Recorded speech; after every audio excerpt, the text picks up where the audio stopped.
Buenos días. A continuación vamos a ver el tema de soluciones.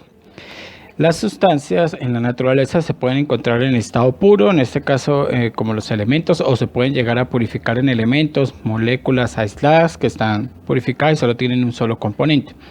También se pueden encontrar con mezclas que tienen diferentes componentes de diferente composición, en este caso como agua y un determinado aceite, el aire en sí, que es una mezcla de varios gases, y entre otras mezclas comunes. Las mezclas en sí pueden ser heterogéneas o homogéneas.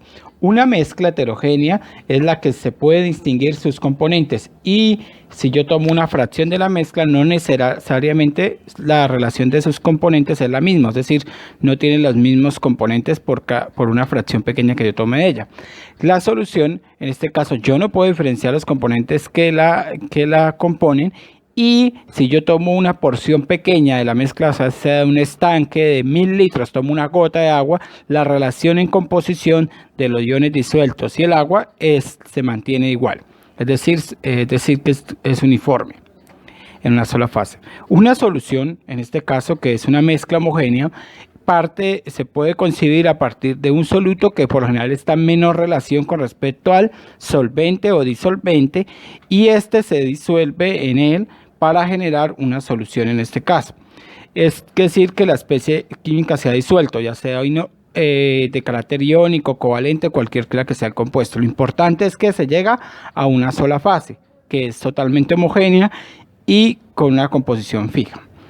Esa solución usualmente en el laboratorio, si se parte de un sólido, se prepara pues pesando el sólido. Después del sólido se disuelve en un volumen inferior de solvente al que se va a forar la solución, es decir, al que va a ser el volumen final de la solución. Después de que está bien disuelto, esto se lleva, por ejemplo, en el paso 1 al balón aforado, que es un lugar donde el volumen va a ser estándar, va a medirnos el volumen de la solución, es decir, de la suma del soluto más el disolvente. Se agrega el solvente, se homogeniza y se lleva hasta la línea de aforo. Hay dos, por ejemplo, si la solución fuera 30 gramos de NaCl en 500 mililitros de solución, entonces para preparar 500 mililitros de solución, entonces se puede disolver el NaCl en agua, después de que esté en unos 100 mililitros de agua, después de que esté disuelto, se afora a los 500 mililitros.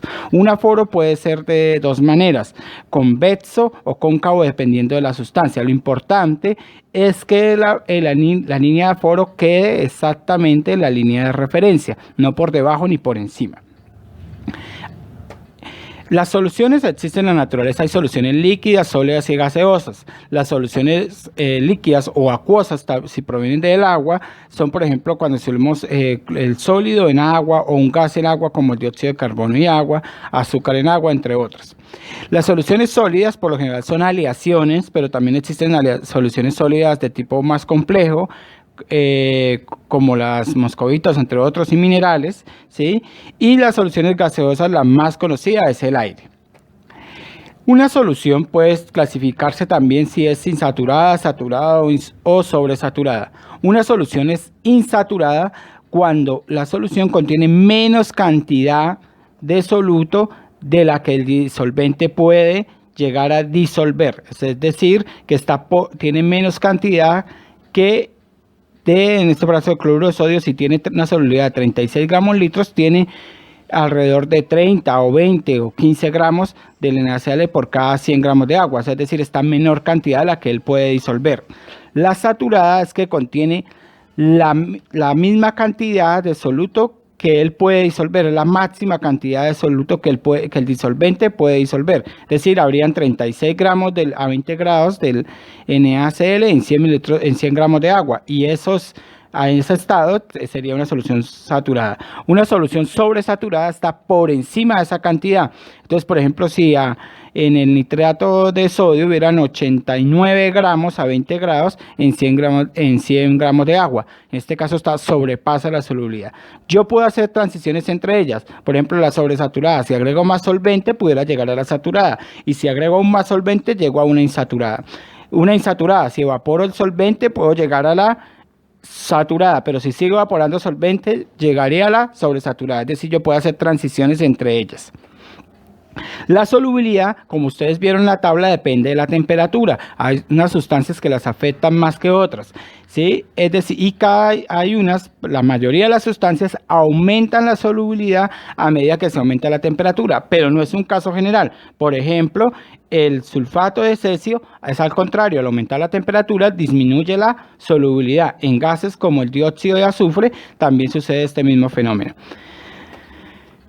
Las soluciones se expresan en unidades de concentración, es decir, la relación entre el soluto y la solución. La primera de ellas es la molaridad, que dice que los moles de soluto es igual a los moles de soluto dividido en la solución en litros. Por ejemplo, ¿cuál será la molaridad de una solución que tiene 15 gramos de NaCl aforados a 300 mililitros? Entonces, ¿qué es lo que primero tenemos que hacer? Identificar quién es el soluto, que en este caso sería el cloruro de sodio. Para eso, entonces, vamos a calcular las moles de cloruro de sodio. Dividimos la masa de cloruro de sodio que nos dieron, que fue de 15 gramos, dividido en la masa mole fórmula, que es de 58,435 gramos, para obtener las moles del NaCl. Una vez obtenidas las moles, ahora hay que pasar el volumen a litros, el que nos dieron, el volumen de solución. Entonces, 300 mililitros es equivale a 0,30 litros.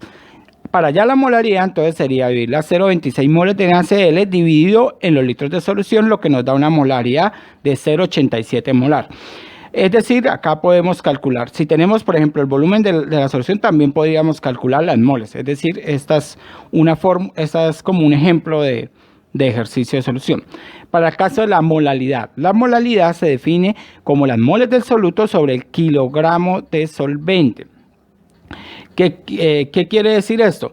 Que entonces acá tenía un ejemplo de ello, sería cuál es la molaridad de una solución que tiene 15 gramos de NaCl mezclados con 200 gramos de solvente. Entonces, aquí habría que hallar las moles, como lo hicimos en el paso anterior, y ahora, como nos piden kilogramos de solvente, habría que pasar el solvente desde gramos, ¿sí?, a kilogramos. Y después dividir las moles en los kilogramos de solvente para obtener que la molaridad es 1,3 molar. Aquí hay que tener en cuenta que si por lo menos nos dieran el volumen del solvente, nos tendrían que dar en este caso la densidad de él para poder despejar la masa. Es un ejemplo que pudiera pasar en alguno de los ejercicios. Otras unidades de concentración son la fracción molar. La fracción molar básicamente es una definición global que dice que las moles del soluto dividido en las moles totales que tenga la mezcla homogénea. Entonces, en este caso, por ejemplo, si tenemos cuál es la fracción molar de una solución que tiene 15 gramos de NaCl solubilizados en 400 gramos de agua, ¿qué nos corresponde? Primero, calcular las moles de cada uno de los componentes, porque todos se hacen moles. Entonces, calculamos las moles de la NaCl, que ya lo habíamos hecho anteriormente, 0,26 mol de NaCl.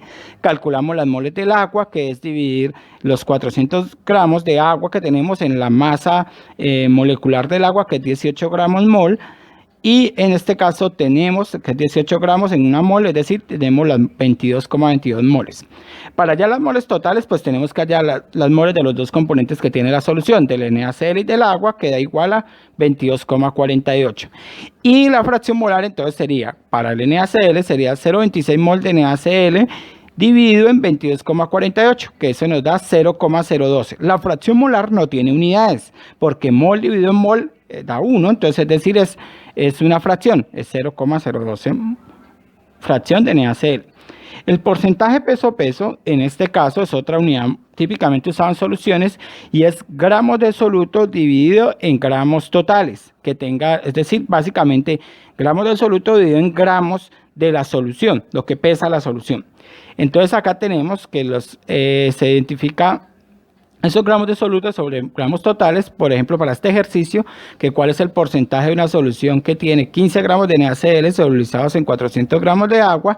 Aquí, ¿qué tenemos que tener en cuenta? Primero, que estén en la misma unidad de la masa. Por ejemplo, si el NaCl estuviera en kilogramos, el agua tendría que también estar en kilogramos. Es decir, deben estar en las mismas unidades. Eso es muy importante. Entonces, el porcentaje en peso sería los 15 gramos que hay de NaCl dividido en los 15 gramos de NaCl más los 400 gramos de agua, que serían los gramos totales. Por 100, porque es un porcentaje. Por eso es 3,61% de NaCl tendría la solución, para el ejemplo. En este caso, la otra que es partes por millón, las partes por millón son miligramos del soluto sobre kilogramo de solución. ¿Qué quiere decir ello? que aquí lo que tenemos que convertir, lo que nos dé la masa del soluto, a miligramos y conservar siempre que en kilogramos la solución. Entonces, ¿cuántas partes por millón presenta una solución que tiene 15 gramos de NaCl solubilizados en 400 gramos de agua? Pues entonces tenemos que pasar los gramos del soluto a miligramos. Es la primera conversión que hay que hacer. Y esto nos da 1.5 por 10 a la 2 miligramos de NaCl. Y luego, ¿qué tenemos que hacer? Sumar los gramos de todos los componentes, los gramos de la solución. En este caso serían los 15 gramos de NaCl más 400 de agua. Y esto luego hay que pasarlos a kilogramos, lo que nos da 0,415 kilogramos de solución.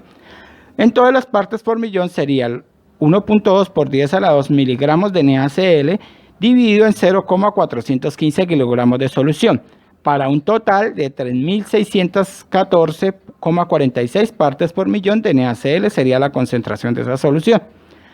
Ahora, para porcentaje, volumen, peso. Acá sería la masa del soluto sobre los litros de solución. Entonces, en este caso, lo único que hay que hacer es que garantizar que el soluto esté en gramos y que sería la masa y que el volumen esté en mililitros. Si va a estar, otro factor que se puede hacer es que esté en kilogramos el soluto y en litros la solución. De cualquiera de las dos maneras se puede expresar. En este caso sería, para el ejercicio, 15 gramos de NaCl dividido en los 300 mililitros de solución por 100, lo que nos da un 5% de peso-volumen. Esto es con respecto a las unidades de expresión de concentración. Hay otras, pero estas son las más utilizadas. Ahora, ¿qué pasa si yo, para el factor de diluir? Es decir, que yo parto de una solución más concentrada para preparar una de menor concentración. Por ejemplo, ¿cuál es la concentración de una solución de ácido clorhídrico preparada a partir de 5 mililitros de HCl a 16 molar y aforada a 3 litros? ¿Qué está pasando acá? Nos están diciendo que la solución 1 parten de 5 mililitros y que esa concentración 1 es de 16 molar. Que van a preparar a partir de ella una solución 2 que va a estar aforada a 3 litros o 3.000 mililitros y ahora nos preguntan cuál será la nueva concentración. Entonces aplicamos esta ecuación que dice que la concentración 1 por el volumen 1 es igual a la concentración 2 por el volumen 2. ¿Qué es lo importante acá? Que tanto el volumen como la concentración estén expresados en las mismas unidades. Entonces tenemos que la concentración 1 es 16 molar por 5 mililitros del volumen 1 es igual a concentración 2 por 3.000 mililitros. Fíjese que los volúmenes están los dos en mililitros. De ahí podemos despejar la concentración 2 y eso nos da que es 0,027 molar de HCl la solución 2. Esa es la concentración de la solución 2. Eso es todo lo que tiene que ver con soluciones. Les dejo estos 4 ejercicios que les va a servir como para consolidar lo anteriormente mencionado y espero que haya sido de utilidad la presente charla. Buen resto de día.